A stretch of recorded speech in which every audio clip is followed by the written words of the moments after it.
Carta aos Hebreus, capítulo 6.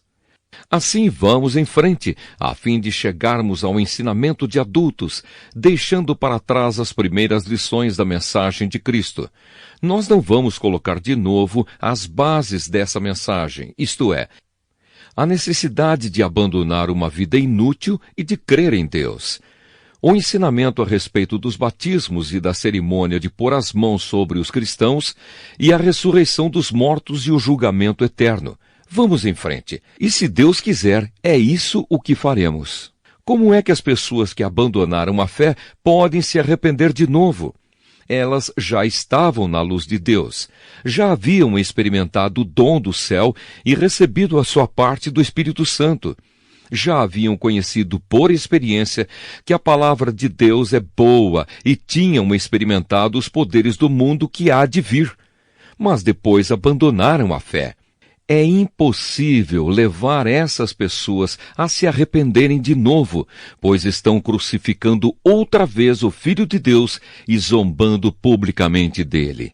Deus abençoa a terra que recebe a chuva, a qual muitas vezes cai sobre ela e produz plantas úteis para aqueles que trabalham nela.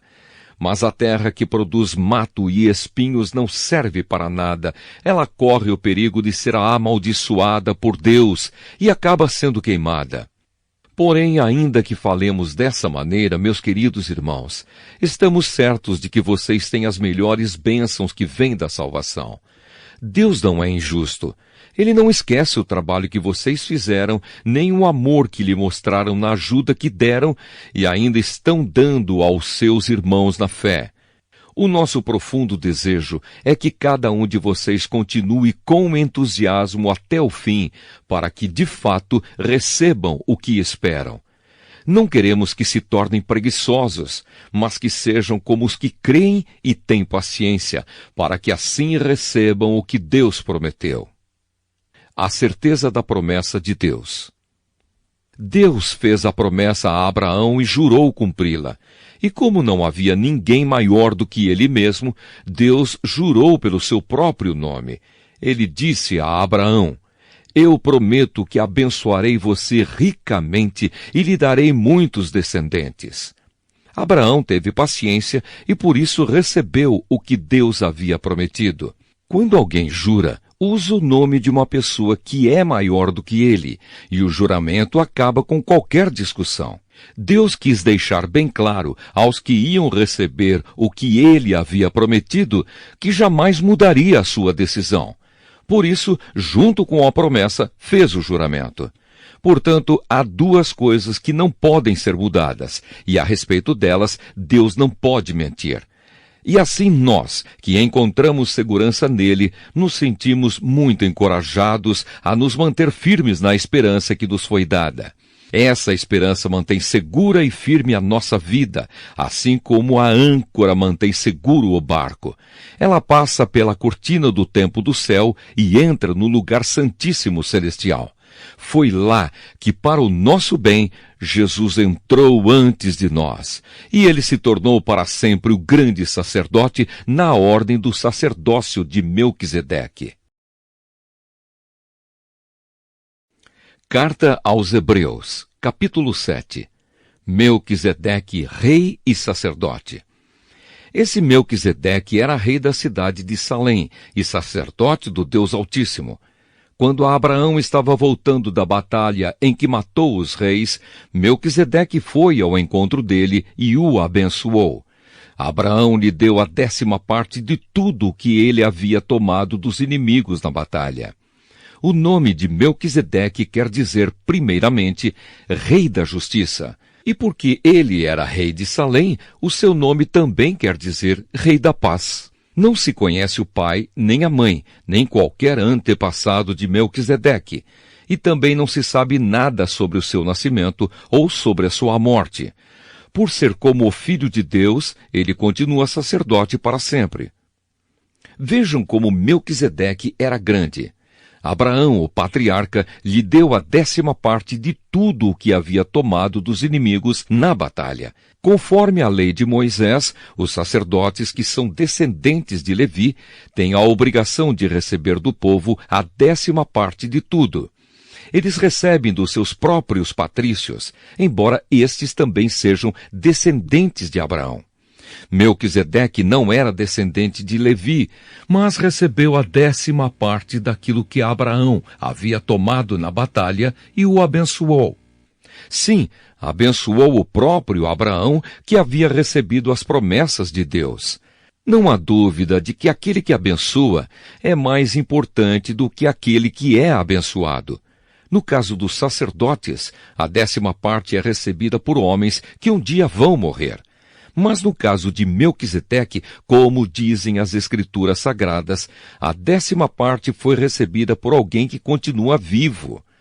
Portanto, quando Abraão pagou a 10ª parte, Levi, cujos descendentes recebem a 10ª parte, também pagou, pois Levi não tinha nascido e, por assim dizer, ainda estava no corpo do seu antepassado Abraão, quando este se encontrou com Melquisedeque. A lei que o povo de Israel recebeu se baseava no sacerdócio dos levitas.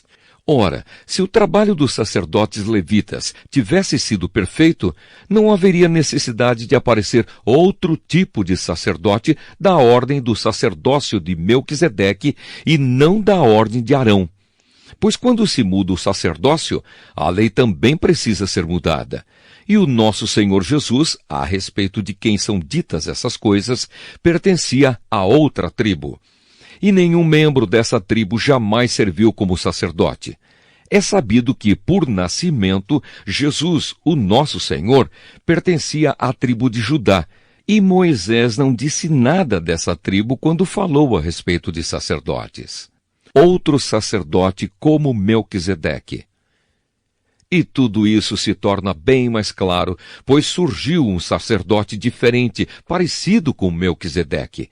Ele não foi feito sacerdote pelas leis ou regras humanas, porém se tornou sacerdote por meio do poder de uma vida que não tem fim. Porque as Escrituras Sagradas dizem: você será sacerdote para sempre, na ordem do sacerdócio de Melquisedeque. Assim a regra antiga foi anulada, porque era fraca e inútil, pois a lei não podia aperfeiçoar nada, mas agora Deus nos deu uma esperança melhor, por meio da qual chegamos perto dele. Além disso, há o juramento de Deus. Não houve juramento quando os outros se tornaram sacerdotes. Porém, houve juramento quando Jesus se tornou sacerdote, pois Deus lhe disse: o Senhor jurou e não voltará atrás. Ele disse: você será sacerdote para sempre. Portanto, essa diferença também faz com que Jesus seja a garantia de uma aliança melhor. Há ainda outra diferença. Os outros sacerdotes foram muitos porque morriam e não podiam continuar o seu trabalho. Mas Jesus vive para sempre, e o seu sacerdócio não passa para ninguém. E por isso ele pode, hoje e sempre, salvar as pessoas que vão a Deus por meio dele.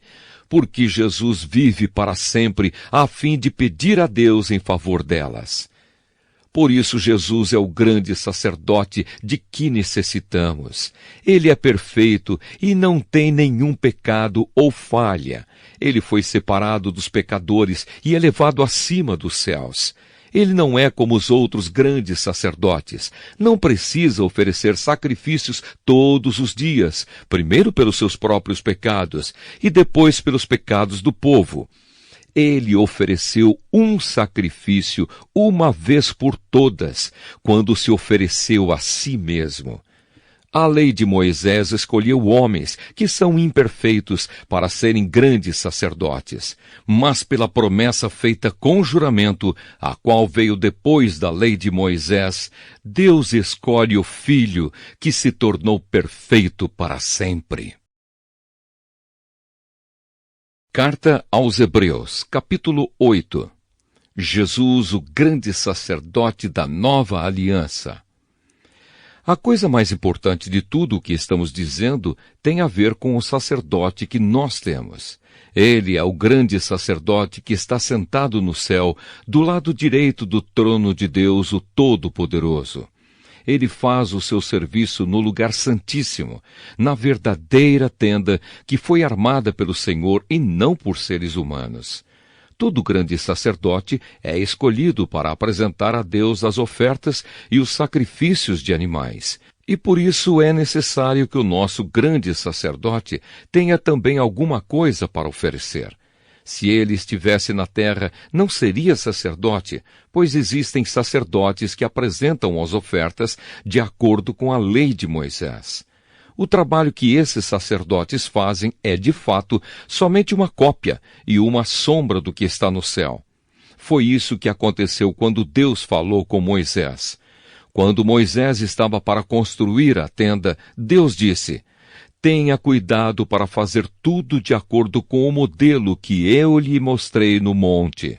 Mas, de fato, Jesus foi encarregado de um serviço sacerdotal que é superior ao dos sacerdotes, pois a aliança que ele conseguiu é melhor porque ela se baseia em promessas de coisas melhores. Pois se a primeira aliança tivesse sido perfeita, não seria necessária uma nova aliança. Mas Deus vê que o seu povo é culpado e diz: está chegando o tempo, diz o Senhor, em que farei uma nova aliança com o povo de Israel e com o povo de Judá. Essa aliança não será como aquela que eu fiz com os antepassados deles, no dia em que os peguei pela mão e os tirei da terra do Egito. Não foram fiéis à aliança que fiz com eles, e por isso diz o Senhor, eu os desprezei. Quando esse tempo chegar, diz o Senhor, farei com o povo de Israel esta aliança. Eu porei as minhas leis na mente deles e no coração deles as escreverei. Eu serei o Deus deles e eles serão o meu povo.